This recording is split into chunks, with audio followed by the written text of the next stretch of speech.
나무, 차. 12월, 질병이 번졌다. 기이하고 알 수 없는 증상이 나타났다. 어떤 이는 체력을 모두 잃고 다리가 퉁퉁 부어오르고 염증이 생기고 인대가 오그라들고 피부는 석탄처럼 새까매졌다. 이어 병은 엉덩이와 가슴과 어깨와 팔과 목덜미로 퍼졌다. 모든 이의 잇몸이 썩어 치아 뿌리까지 드러나다 결국 다 빠지고 말았다. 프랑스 탐험가이자 항해사 자크 까르띠에는 1535년 선원들과 함께 스타다코나라는 이로쿼이족 마을 근처에서 겨울을 났다. 까르띠에의 말에 따르면 선원 110명 가운데 건강한 사람은 10명도 채 되지 않았다고 한다. 11명은 이미 사망했고 50명이 넘는 선원들도 이미 가망이 없어 보였다. 목숨까지 앗아가는 무서운 계열병은 신세계 탐험시대의 선원 모두를 괴롭혔다.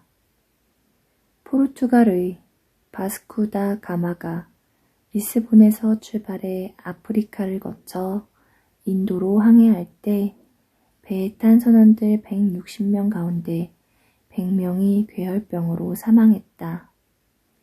당시 수많은 과학자와 의사들이 수수께끼 질병에 맞서 나섰지만 방혈이나 관장 등 전래 치료법으로 고치려 했다. 또한 막 분리해낸 새로운 물질도 연달아 치료제로 추천되었다. 예를 들어 연금술사 요한 루돌프 글라우버는 저서 선원의 위로에서 치료제로 염산을 추천했다. 한편 영국의 화학자 조지프 프리스틀리는 해군 장군 샌드위치 경에게 탄산수의 가스에 치유력이 있다며 인공 제조한 탄산수를 추천했다. 또 다른 이는 황산을 권했다. 실내 환기를 자주 하거나 구리 그릇을 철 그릇으로 바꾸라는 제안도 있었다. 하지만 그 모든 방책은 전혀 효과가 없었다. 까르띠에도 속수무책이었다.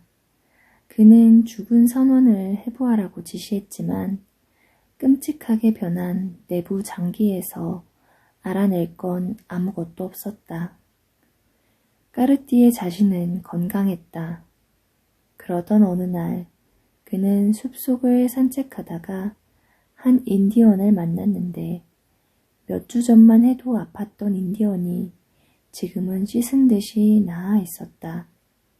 까르띠에가 어떻게 회복했느냐고 묻자 인디언은 모든 질병을 낫게 해준다는 사철나무에 대해 이야기했다.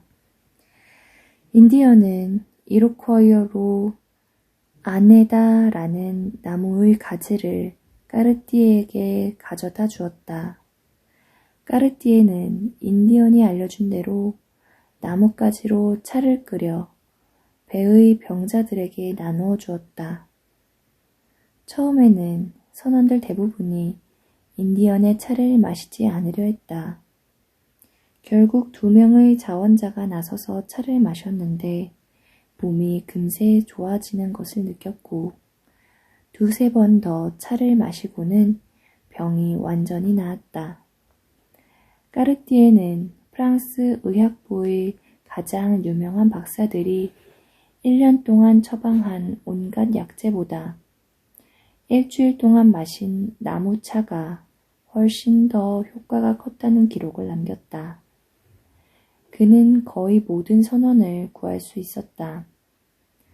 선원들은 혹독한 캐나다의 겨울도 이겨냈다. 까르띠에는 효과 높은 약재 덕택에 5월에 닻을 올렸고 추장 돈나코나를 포함해 이로쿼이족 무리를 납치해 프랑스로 데려갔다.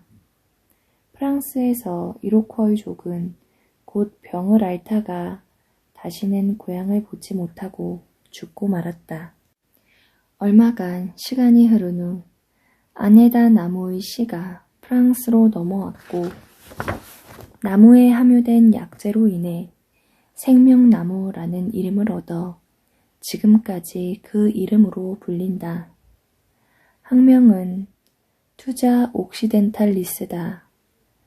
생명나무는 가지치기를 하면 높이 자라지 않고 촘촘한 생울타리를 형성한다. 몇몇 공원에만 자연 상태로 두어 웅장하게 높이 자란 나무를 볼 수 있다. 오늘날 우리가 알다시피 괴혈병은 결핍증으로 적절한 음식으로 예방할 수 있다. 레몬과 오렌지, 소금에 절여 발효시킨 양배추인 사워크라우트가 괴혈병을 예방 치료한다. 전통적 약재인 고추냉이와 미나리도 같은 효과를 낸다. 이런 음식물에 함유되어 치료작용을 하는 물질 아스코르빈산을 1928년 헝가리 화학자 얼베르트 폰 센트죄르지 너지럽홀트가 추출해냈다.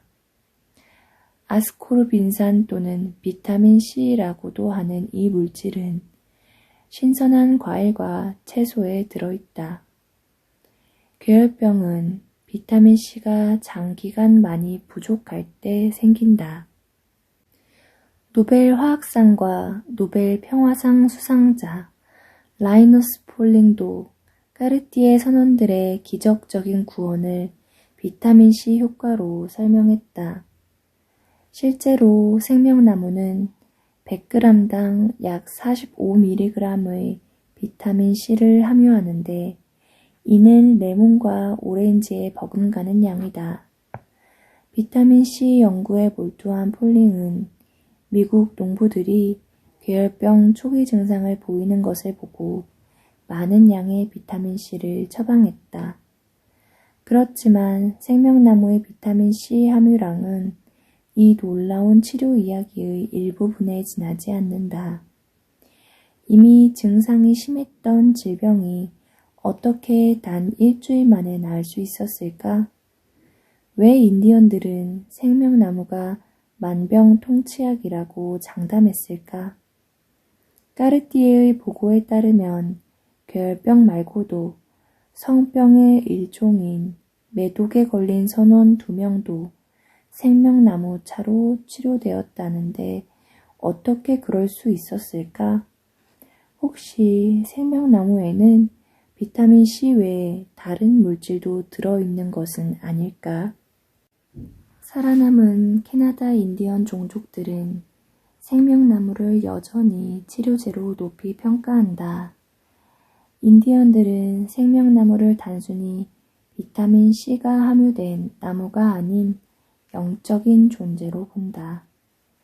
인디언들은 생명나무를 매우 귀하게 여긴다는 표현으로 할머니라고 부른다.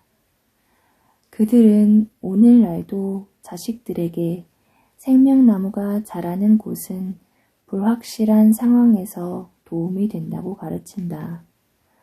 생명나무는 비상식량이 될 수 있고 나뭇가지는 활을 만들거나 불을 붙이는 데 쓸 수 있다. 그리고 생명나무가 자라는 곳은 항상 물이 가까이에 있다. 그와 동시에 나무는 영적 위안과 보호를 해준다. 생명나무의 기름은 축복을 내릴 때 사용되고 사우나에서 마사지를 할 때도 무척 실용적으로 쓸 수 있다. 현대 화학자들은 생명나무를 재차 분석해 비타민 C뿐만 아니라 다른 약용 물질도 많이 함유하는 것을 알아냈다. 생명나무에는 박테리아와 바이러스를 죽이는 수많은 항생제 물질이 들어있다. 또 생명나무에서 추출되는 기름에 함유된 투졸 성분은 질병을 막을 뿐만 아니라 환각작용도 일으키고 낙태에도 이용할 수 있다.